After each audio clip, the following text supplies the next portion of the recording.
大家好，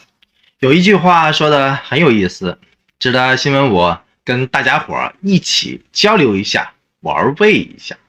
毕竟年底的日子，不少人都充满了来年的期待，也开始在愿望的清单上填写进去了更多的祝福或者说美言。那么这句话说了些什么呢？这句话说，不管自己多优秀，都不要把自己当回事儿。伟大的人从来都不把自己当回事儿的，都是把事儿当回事儿的。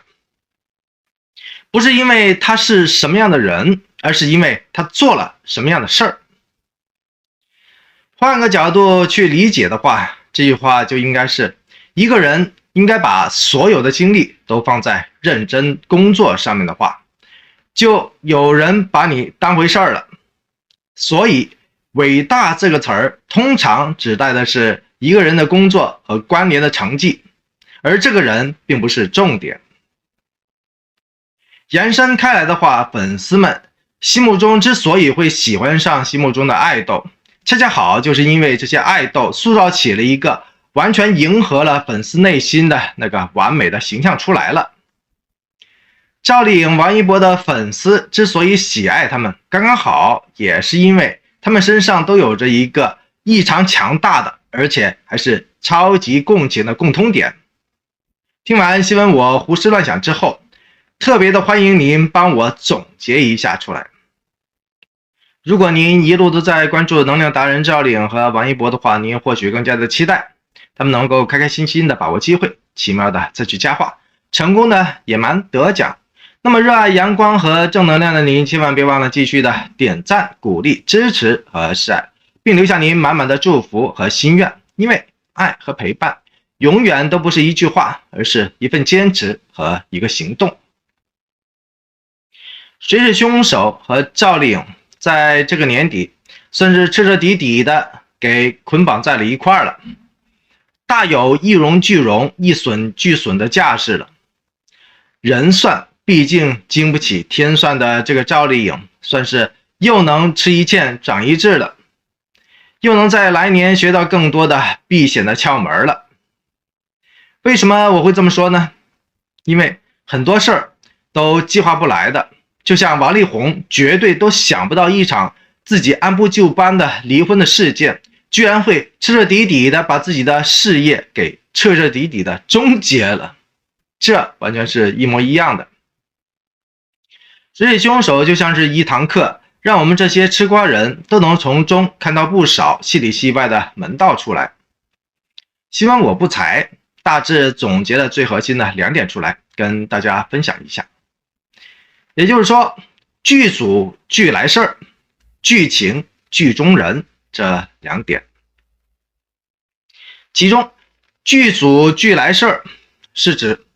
赵丽颖不仅仅凭借着实力再次冲上了霸屏女主的宝座，可随之而来的却是关于她的差评不断。到底这是怎么一回事呢？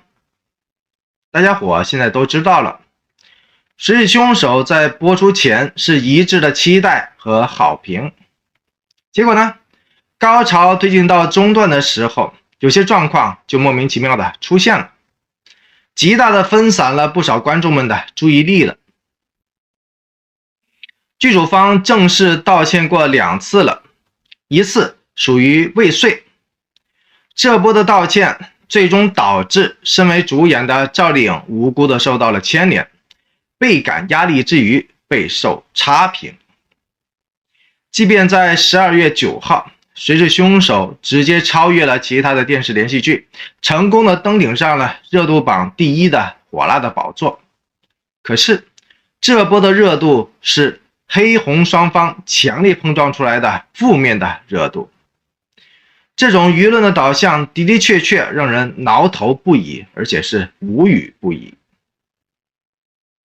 谁是凶手开播伊始就已经迅速的拿下了 7.1 的高分了，甚至直接超越了风起洛阳的 7.0 分了。要知道在此之前，杨幂所主演的《狐珠夫人》也仅仅拿到了 5.2 分而已。结果拿下了这个不错评分的这个好的开局，让不少的影迷剧迷们都以为会一直保持到红火到结局的。结果呢，不是这样的。悬疑拉满的中段和最后，先是谁是凶手靠着各种意外的事件和道歉，成功的让负面的热度冲上了榜首。跟着呢，在收官的时候，谁是凶手再次成为了吐槽最惨的一个热点了。说白了，谁是凶手剧情铺垫和演员的演技都在线，都拉风，只是一路以来外部的热度居然都是意外和惊吓联手造成的。一个是有意无意的道歉，一个是谁都想不到的精神病患者。这么样的一个热度，对于电视连续剧本身来说，真的是不良的产物了。负面消息越多的话，其实对于后期的剧集影响就会越大。谁是凶手上映不到5天的时间里面，剧组方居然已经连续2次公开发文了，而且都是道歉的信息。第一次是因为发出的海报疑似抄袭，于是乎官方立即撤掉了相关的宣传，也让吃瓜的群众们回不过神了，认真的懵逼了一回。作为高分网剧来说，大家伙原本都是一致看好的，但这么一个一开始上线就明晃晃抄袭的举动，还是让吃瓜的群众们留下了非常不好的负面的影响了。然而这个问题没过多久，剧组又再次的公开道歉了。如果说第一次是因为剧组人员太过马虎的话，那么这回的第2次则完完全全属于导演服化道没有思虑周全的原因了。在选择道具的时候，居然错用了宋茜的照片，不管是有意还是无意，都被那些有心人发掘了出来，成功的带偏了方向了，让负面的影响开始发酵出来了，引人注意了。剧组不省心，演员来背锅，这样的事情频繁的出现的话，就开始让人开始走神了，开始出戏了。如此这般的操作让恶性开始循环了，热搜的密度也不断的催化着负面的影响。在剧组连续2次公开道歉之后，赵丽颖也无辜的引来了水军加班加点的差评了。有人故意引流说赵丽颖是在故意的去营销别人的颜值，说她在拍摄电视连续剧的时候不谨慎云云，全都是差评的故意的风向导流了。说实话，这些服化道上面的东西跟演员本身有任何的联系吗？赵丽颖也不可能自己花钱去雇佣服化道的监工吧。因此即便赵丽颖的眼神杀和演技飞扬流转，煞是好看，在剧中的代入感的表现也是流畅自然。结果呢，剧组频繁出错的锅让这个赵丽颖无辜的给背了起来。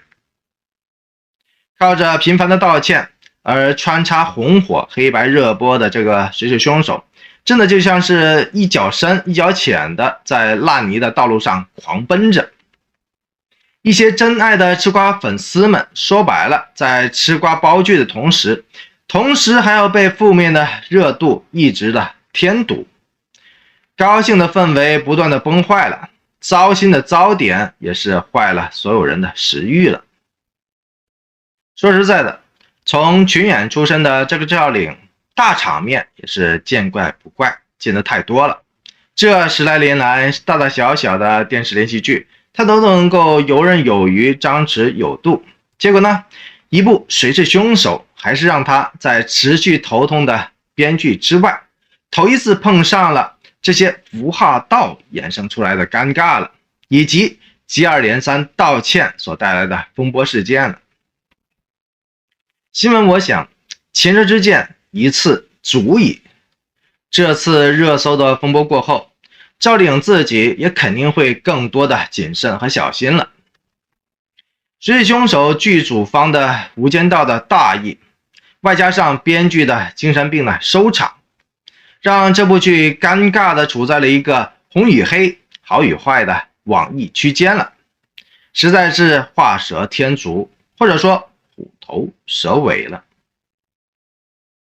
连番的道歉、炸脑的收官，让这部演员相当给力的电视连续剧彻底的卡壳了。原本新闻我还想着收官的时间点正是7.1冲上9.1的高光的时刻，结果呢却意外的没有了结果。跟着剧情剧中人是什么意思呢？剧情剧中人是指赵丽颖完美上身了这个神语，成为了剧中人了，这才是整部剧特别高光的时刻了。有人说神语冷静过度了，面无表情了。新闻我只想说神语冷静，倒不如说神语冷血。要知道神语本身就有心理上面的问题，在谁是凶手的预告片当中早就提到说了，神语是个心理医生，但是他却无法治愈他自己，这就明晃晃的在说他也是有心理问题、心理疾病的。剧中的神语母亲因为难产死亡了，打小他就跟父亲关系特别的好，因此他所做的一切都是为了给父亲脱罪，这种做法完全的切题。他10几岁就会清理案发现场了，懂得去清理父亲留下的痕迹了，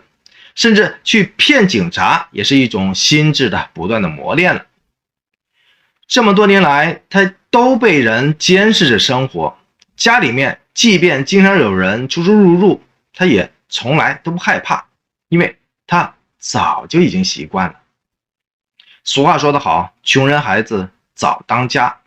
一般人的家里面如果突然间多出了一个快递箱的话，得有多么的害怕呢？结果呢，少女神语一点都不害怕，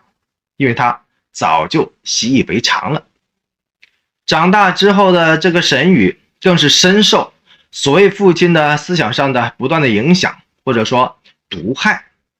他和这个所谓的父亲在一明一暗当中一块惩罚了很多身边伤害过以及背叛过自己的人，所以即便萧华军死了，他也根本没有什么感觉的，他不会心痛，因为这么多年来他早已经习惯了冷血了。只要他所做的一切能够让深爱的父亲脱罪，那就好了。神语的冷血还不乏社会现实和幕后背景的深入的探讨，其中的亮点其实不少。他误认为自己的父亲因为某些的原因杀了5个女人，所以他选择固执的帮自己的父亲去脱罪。可见长期以来的心理上的异变已经让他对死亡的认知开始扭曲了，因此别人死了根本就激不起他内心的任何的波澜出来，他已经无需所谓的冷静了，他只知道这件事如果查不到自己的头上的话就行了。所以神宇这个人从来都没把警察放在自己的眼里，他已经冷漠到无需刻意的去演戏给对手看了，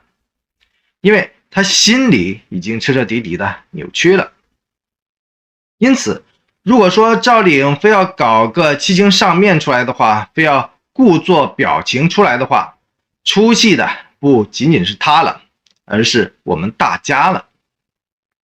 因此赵丽颖所饰演的这个病人医生相当的带感，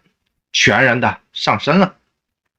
他的执念和疯狂已经进入了心理扭曲的射程范围内了，已经远离了正常人的思维范畴了。他已经彻彻底底的化身成为了一个能把警察和病人玩弄于自己鼓掌之间的病人神语了。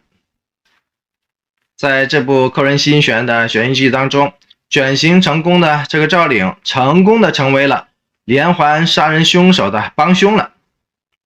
以往讨喜的那些人设都彻彻底底的消失了。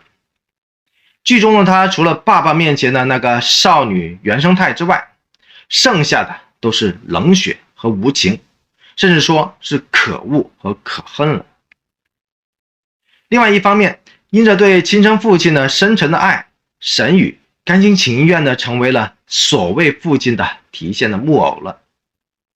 他的所有的聪明和灵气一直都被人操控着拿捏着。他之所以能被大 boss 任意的操控着，还不是因为他一直都觉得对方就是自己最亲爱的爸爸了。对于这么一个绝顶聪明的人，除了他最信任的爸爸之外，没有人能够有办法去控制他的，甚至连警察们都一个个都不可能成为他的对手。他已经化身成为了天才的罪犯了。所以说，他的唯一的信仰就是给父亲洗脱罪名，无论用什么样的手段都行。为了这么样的一个信仰，他逐渐的被驯化成为了一个心理彻底扭曲了的人了。直到最后，他依旧采用着最极端的手法，因为他完全没法去信任警察的。当他把剪刀亲手的插进了胡山泉身体的时候，那个场景其实很出彩，因为这个时候的他思想上的变化其实很大很大的，即便依旧是非常非常极端的。要知道，但凡这个沈宇心理回复一丢丢正常或者说理性的话，他都会及时的交给警察去处理的。这么一个情节值得大家伙反复的回味一下，其实很有味道的。悲剧收场的这个沈宇通过赵丽颖的演绎，算是把帮凶的面貌深度的给刻画了出来。复杂中简单，简单中又特别的复杂。希望我说句政治不正确的话吧，那就是现实生活当中没有几个人真正能够做得到大义灭亲的，您说对不？在这部原本不错的电视连续剧当中，无处不在的赵丽颖的眼神杀，无论是在抹除犯罪的证据，还是在找寻替罪羊，或者一次次的故意的刺激夏目，还有一系列错上加错的行为，空洞的眼神杀的目的只有一个，那就是竭尽全力的给自己的父亲脱罪，因为他太爱自己的父亲了，即便自己的父亲真的可能杀人了，即便自己的父亲真的抛弃了他整整17年，他依旧固执的去选择去忠于自己的爸爸，依旧去选择去忠于自己的信仰。亲情至上的他背后的诱因可以有很多很多，但法律对他而言已经没有任何的忠诚可言了。可以说，沈宇在这个厉害的赵丽颖的身上已经完完全全的成为了真正意义上的可怕的罪犯了。然而呢，赵丽颖所有出彩拿分的演绎却都被编剧最终的给偷换了概念，挖掉了墙角了。为什么新闻我会这么说呢？这部虎头蛇尾的悬疑剧，悬疑感算是拉满了兼拉分了，但结局呢却是仓促兼仓皇了，很多坑都来不及去填了，很多的事情都来不及去交代了。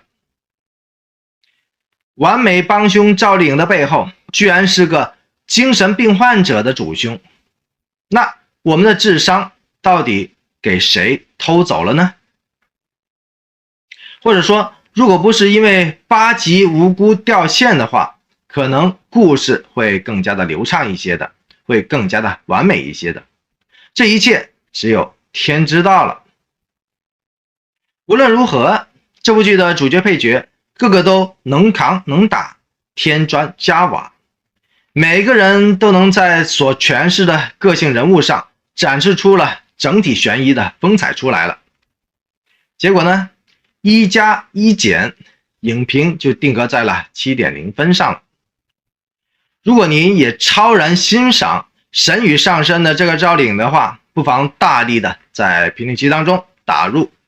神语上身这4个大字，因为事已至此，千言万语已经尽在不言之中了。神语是赵丽颖转型成功的第一步棋，下一步棋就轮到幸福了，这您期待吗？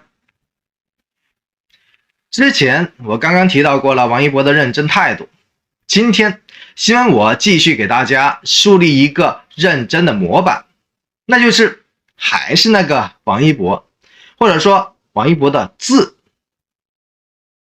众所周知，聪明好学的这个王一博因为出道甚早，所以中文的文化课并不扎实。我在之前的各期的视频当中偶有提及的，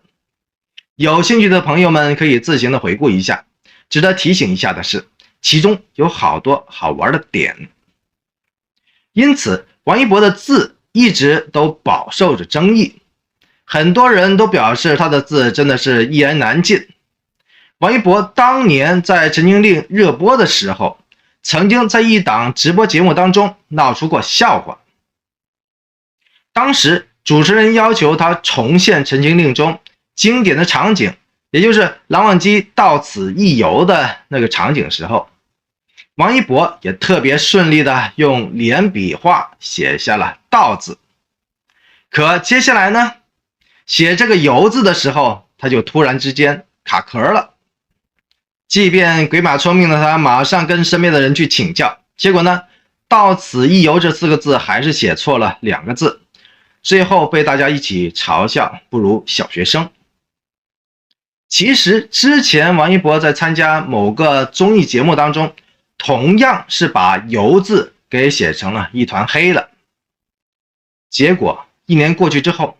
王一博依旧没能学会这个游字怎么去写。随后呢，王一博也发文写下了许多关于游字的词语，并解释道，怎么到此一游的时候脑袋就空白了呢？我改正，对不起。这态度我要给满分。对此，他的粉丝们也纷纷的劝他赶快去练字。让人想不到的是，疫情期间，这个王一博在录制《天天向上》的时候，趁机说要利用好时间去学写字。结果怎么样了呢？新闻我也是实在是想不到，10月份的时候，他的字就已经开始飞跃进步了。他的字体圆润舒展，工整大方，比起以前的磕磕绊绊、横七竖八的幼儿园字体，完完全全是脱胎换骨，不可同日而语了。熟悉本频道的您都知道，新闻我不喜欢信口雌黄的凭空尬黑，或者说凭空尬吹。王一博同学知错能改，认真的图强，真的不是那些花俏男、口炮精，耍完花枪之后还是没有进步的。他的进步就是时间上的积累，就是成绩上的展示，也就是我常说的那4个字，也就是说话少活多就对了。王一博既没有被网黑的攻击所打败，也没有让粉丝们的期待而最终失望。他通过背后默默的努力，用自己的行动证实了自己，也彻彻底底的提升了自己，扬长补短的向大家伙傲娇的证明了自己真正的实力和能力。这种埋头苦练、努力上进、努力练字的精神，真的值得所有喜欢他的人好好的学习和比照的。所谓学海无涯，人生苦短，王一博前进的道路上已经是肉眼可见，没有终点的了，您说对不？如果您同样是非常的激赏王一博话少活多、默默进步的这些闪亮点的话，不妨大力的在评论区当中打入字如一博这4个大字，为什么会是这4个字呢？因为中国人常说字如其人，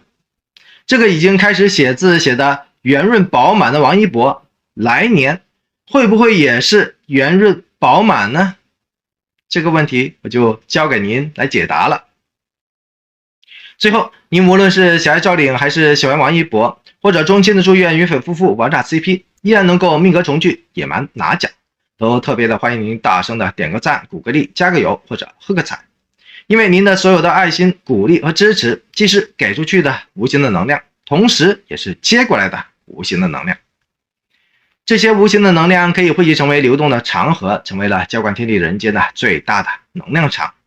这种能量场川流不息，从地上到天上，从天上再到人间，可以点亮了所有的黑夜，给带来了全部的希望，